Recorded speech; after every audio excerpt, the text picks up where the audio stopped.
Maulaya salli wa sallim daiman abada ala habibika khairil khalqi kullihim. Apa yang harus saya lakukan? Adik saya susah banget disuruh sholatnya, terutama sholat subuh.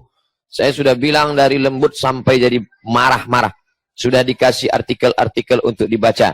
Tapi rasanya acuh. Tetap. Nanti malam tetap bangunkan dia lagi subuh. Ayo deh sholat. Kalau enggak juga, beli pistol air. Sholat.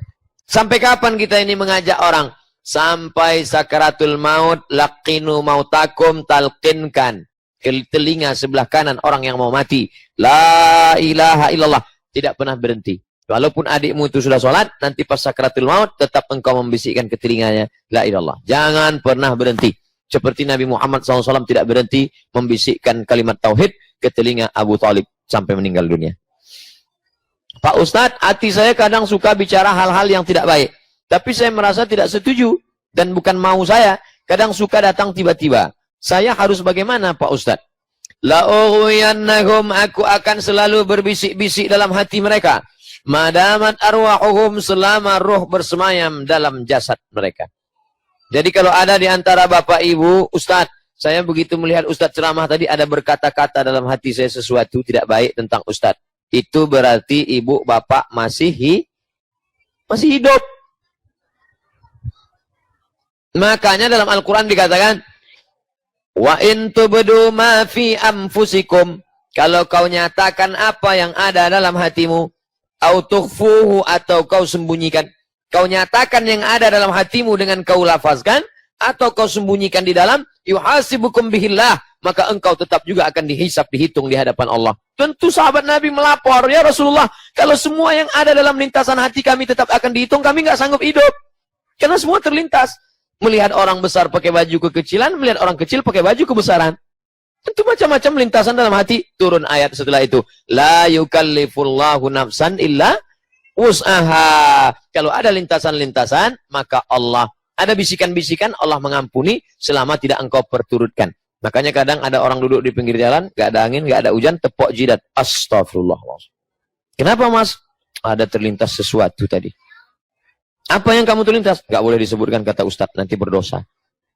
Nah, oleh sebab itu maka begitu terlintas macam-macam, tahan.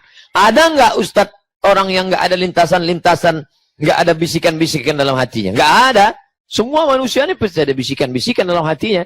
Karena tanda hidup ada bisikan. Yang ada hanyalah ada manusia yang memperturutkan, ada manusia yang melawan. Dan kita disuruh melawan itu dengan banyak-banyak istighfar. Astagfirullahaladzim. Banyak-banyak selawat. Allahumma sholli ala sayyidina Muhammad wa ala ali sayyidina Muhammad.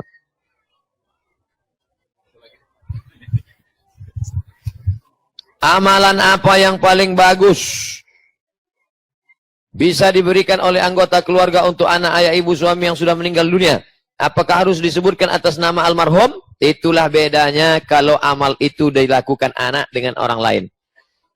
Bapak mendapat berita SMS, Ustadz Abdul Somad yang ceramah kemarin di Melbourne meninggal dunia. Maka apa kata Bapak Ibu? Memang kemarin sudah nampak tanda-tandanya.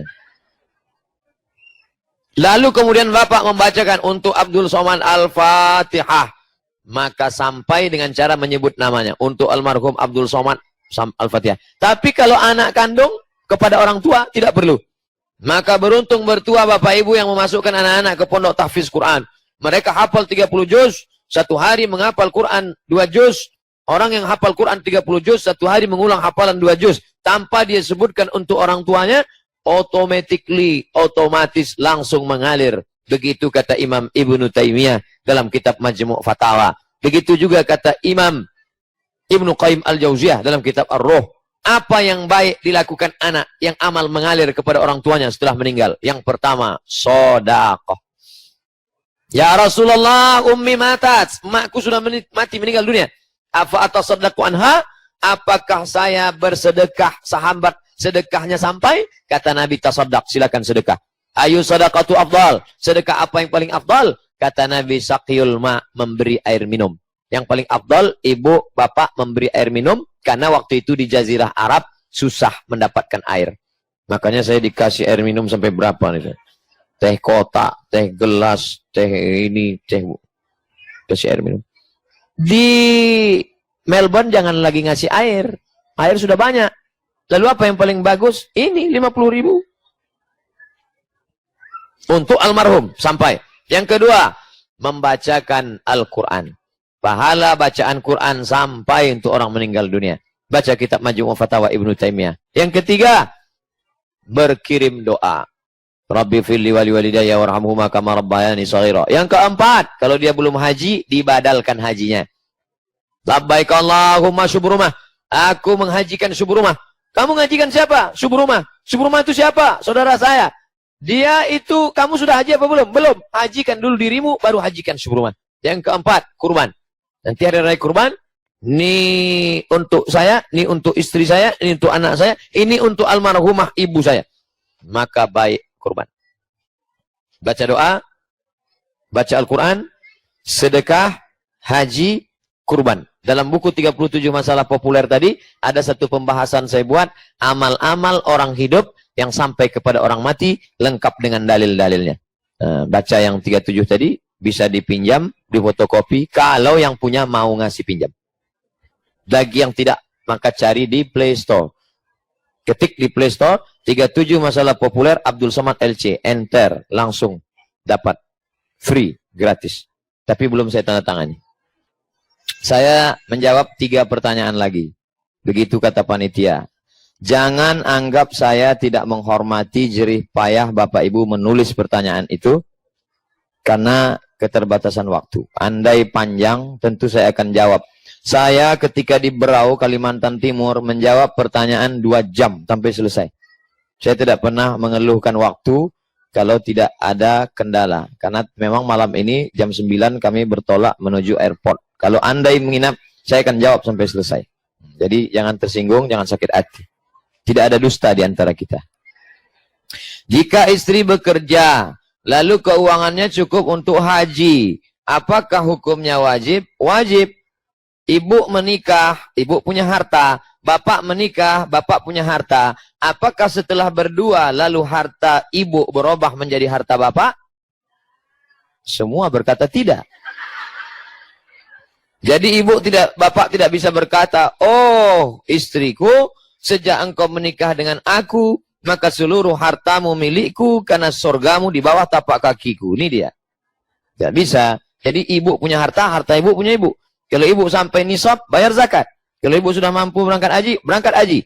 Dan ketika ibu ngomong ke bapak, ibu bukan minta izin. Bapak jangan kepedean.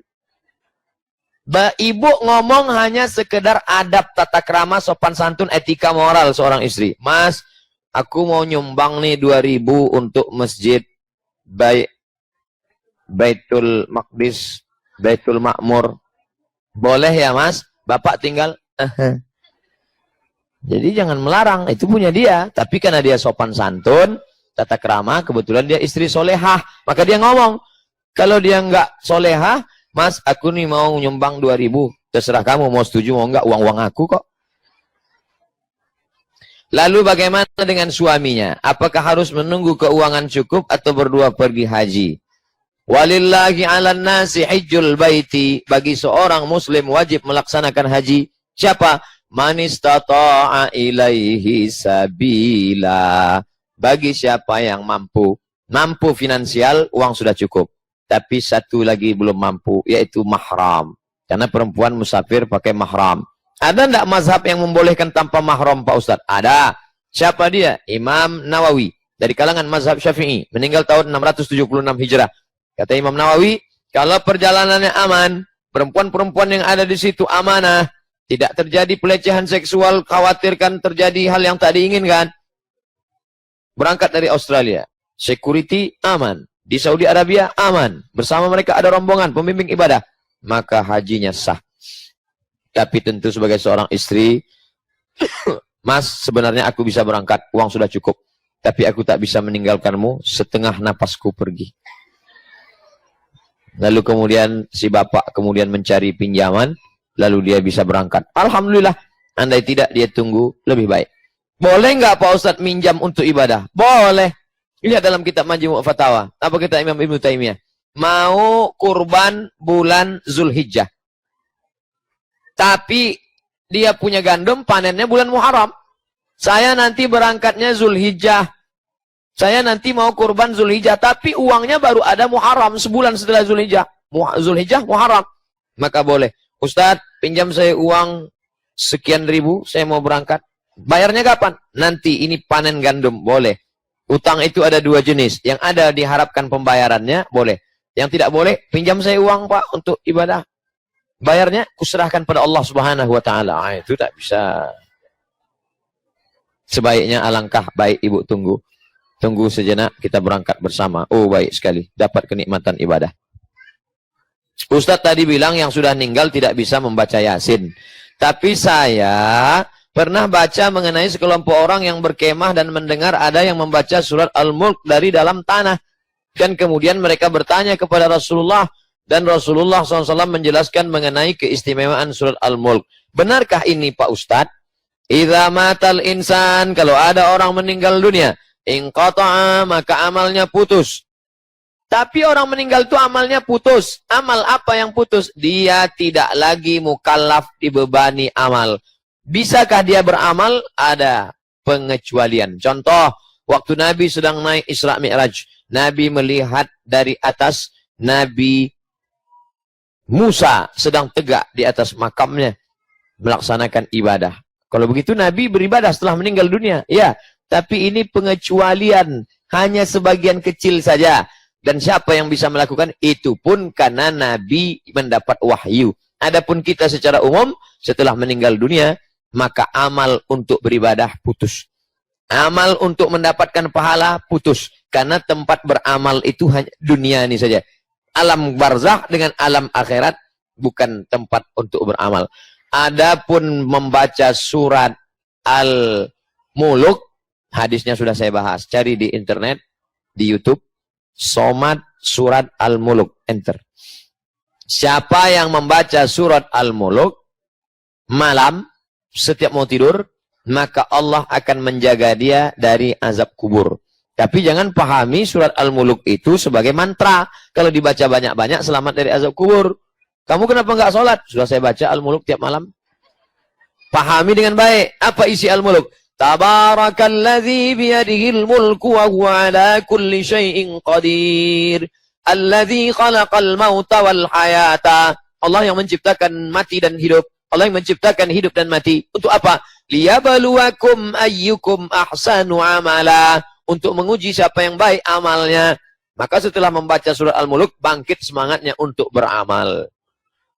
Nah, ini tentang masalah bahwa kita dianjurkan baca surat Al-Mulk. Tapi tidak berarti bahwa setelah kita mati, kita bisa lagi membaca. Adapun ada beberapa orang dikecualikan, itu wahyu dari Nabi Muhammad SAW yang diterima Nabi Muhammad dari Jibril, dari Allah. Allah, Jibril, Muhammad. Sedangkan kita, belum tentu amal kita tetap mengalir. Putus. Na'udzubillah. Wallahu a'lam. Maka beramallah yang mengalir, shadaqatun jariyah. Maaf, tangan kiri. Rabbana ya Rabbana